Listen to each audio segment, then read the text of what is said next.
Hello everyone and welcome back to the Capablanca saga. We are back at the 1918 tournament of New York where Capablanca faces his old rival David Janowski. And it's a game from round 6. Capablanca skipped a game from round 5 as there's an odd number of players in the tournament. We already talked about that. And prior to this game, Capablanca faced Janowski 7 times. And out of those 7 times, Capablanca won 6 games and only lost one, the 2013 one that was played in Cuba, Havana. So definitely has the score going for him, 6-1, and now he gets the white pieces against Janowski. But he will also face him again as it's a double round robin, so Janowski will also have the white pieces once in this tournament. Without further ado, Capablanca still without a loss in this tournament. He opens with d4, and as you can see, d4 is already on the board. With d5, knight to f3, knight to f6, c4, and of course you all know the black's next move. We have e6, and we have the queen's gambit declined on the board. Bishop to g5 by Capablanca, knight bd7 with e3, and now knight, c6, and knight b to d2. Preparing to capture on c4 with the knight after the bishop is developed. So a bit of a different setup than by going the normal knight to c3 idea. Bishop to e7, now Capablanca goes bishop to d3, and Janowski captures on c4 after the bishop has been developed, as it is customary in the queen's gambit decline, but now Capablanca doesn't capture with the bishop, as here black could have the option of just maybe trading some pieces after knight d5, captures, and it would be easier for black to play this game. So Capablanca captures with the knight, as he did prepare this move, and as you can see, also the knight is eyeing this very nice d6 square, which Capablanca is hoping to use later. We have castles by black, castles by Capablanca, and now we have the early c5. There's no time for b6. If you go b6 first, preparing bishop to b7, then Capablanca can take this opportunity as the c6 pawn is a target. He can go knight fe5, attack the pawn, and after bishop b7, just queen to f3. And you will not be able to go c5 because the bishop on b7 is unguarded. So here you would go into something like knight captures on e5, and now knight to d5, just blocking a knight's attack towards the c6 pawn. Knight here, then comes queen to h3, threatening checkmate, and here after f5, blocking, you would get this, a very, very interesting position where after captures rook ad1, it's a very nice position, but white is still better. Black still has to figure out how to activate the bishop on b7. White has a monster knight on e5. g4 is still the idea where black will not be able to capture due to the obvious threat of checkmate. So that's why Janowski goes with the c5 immediately. Now the pawn is no longer on c6, Capablanca will not be able to use it as a target, and now b6 is the idea. We have rook to c1, now comes b6, and queen to e2 by Capablanca. Bishop to b7, now Janowski has a monster bishop, if you will. Rook f to d1, just developing the rook, lining it up nicely with the queen on the d file. And now comes knight to d5, hoping to trade bishops here. And here Capablanca goes knight to d6. It's a very nice move. Of course, the bishop cannot capture, as bishop captures queen would happen. And on the other hand, a knight still threatens to capture the bishop on b7. So bishop to c6, Janowski does not allow this trade. We have knight back to e4. Capablanca now just remaneuvered the knight from c4 to e4. Now both knights are defending the bishop here on g5. And here, again, it's a very rich position. Black has a lot of options here, but again, you have to be careful. For example, if you go for a normal looking move, like let's say knight f6, just, bringing the pieces where they should be, then Capablanca can go knight e5. Now use this bishop on c6 as a target to improve the position of his knight. And after bishop to b7, now you get knight captures, bishop captures, and now the queen cannot capture. If you capture with the queen, knight here would win the exchange. So you'd have to go knight captures, and now d captures on c5 wins the game for white. It's that simple, because bishop captures on h7 is the threat. You would win the queen here, so black would have to react to this. If you go knight here, then you leave the king side a bit defenseless. You'd have to block with the bishop d5, and then just c6. You create a passed pawn, and that passed pawn will win you the game eventually. Let's say queen c7, blocking, attacking the knight, just f4, cementing that knight on e5. You have the beautiful c6 pass pawn, and white will be winning this position. So, although it's a very rich position, you can't just play anything. So here we have f5. And it's a very nice idea by Janowski because it forces Capablanca to decide what to do with the knight, and also, even though for the moment it leaves the e6 pawn weak, Capablanca is preparing, Janowski is preparing to push it to e5 once the trade on e7 happens. So we have bishop captures, queen captures, knight goes back to d2, and now not allowing this pawn to remain here as a weakness, just pushing it to e5 and getting rid of it.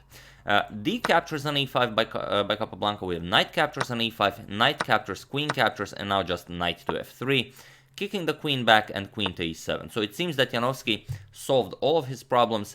His knight is on an excellent d5 square, the bishop still alive, assuming the excellent diagonal. The rook still needs to be developed. Janowski will figure out what to do with it. But here Capablanca plays a move that most likely either Janowski missed or he just couldn't find a better continuation even while this move is here. Here Capablanca goes knight to d4. He's hoping to get rid of Janowski's strong bishop here by pawn captures and rook captures here on c6. And this indeed happened in the game. And now Janowski has to figure out what to do here. And it is the best choice for black. If you just move it back, then you lose the f5 pawn. That's not really something you want to do. And if you try something like bishop to d7, just guarding that f5 pawn, then bishop to c4 will be deadly, and there's not all that much you can do here. If c captures on d4, bishop captures on d5, this comes with check, and after king to h8, now just bishop captures rook, and it's winning for white. So, after this knight to d4 move, Janowski decided to capture it. We have pawn captures, rook captures on c6, and now, again, you have to decide what to do. Bishop to c4, a very strong threat. For example, if you continue d captures on e3, which seems reasonable, as the knight and queen are both guarding the e3 square. Again, this bishop to c4 move is very problematic for black. Now both the bishop and the rook are attacking the knight. And let's say pawn captures on f2, king captures. You're still going to lose the knight. Let's say queen h4 check, king returns, rook a8. Just rook to e6 now, even this is possible. Rook captures, bishop captures on d5, and black will always be down a piece. King h8, you can just capture here, and white is up a piece. And of course, completely winning, black has no counterplay.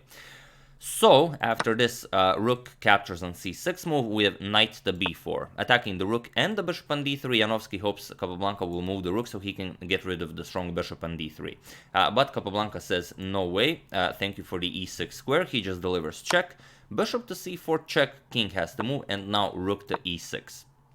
And now, if you just move the queen, then rook captures on d4 will be very strong. So here, Janowski tries a tricky idea, pawn to d3. Now, of course, you can either capture with the bishop, but then your rook will no longer be guarded.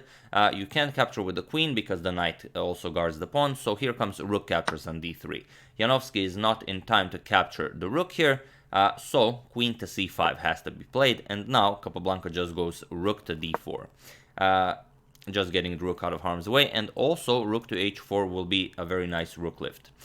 So b5 attacking the bishop. And here Capablanca calculates precisely. He plays bishop captures on b5. He just grabs a pawn. Black doesn't have a good reply to this, but there was an even better move. But feel free to pause the video and try to find this better move. Capablanca was too lazy to calculate. I'll give you a couple of seconds as usual. For those of you who were able to do it, congratulations, you are an excellent sacrificer of bishops. And for those of you who just want to enjoy the show, the idea is queen to h5. And now it's just a big position improver, rook to h4 is coming, and there's not all that much you can do to stop rook h4. Even if you capture the bishop, it doesn't help you, rook h4 still wins the game. And now you have to prevent checkmate somehow, you can go h6, but just rook captures.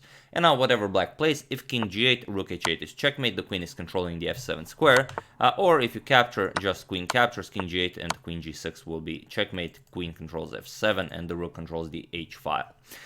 So, after this b5 move, Capablanca, most likely, again, he saw this was winning, so he probably was lazy to calculate queen h5, he just grabs a pawn. We have knight captures on a2, now comes bishop back to c4, attacking the knight, knight to b4, and now when there is no danger, where Capablanca doesn't have to calculate whether or not to sacrifice the bishop, now he goes queen to h5, and it's basically the same idea, but it was way cooler to do it when his bishop was under attack.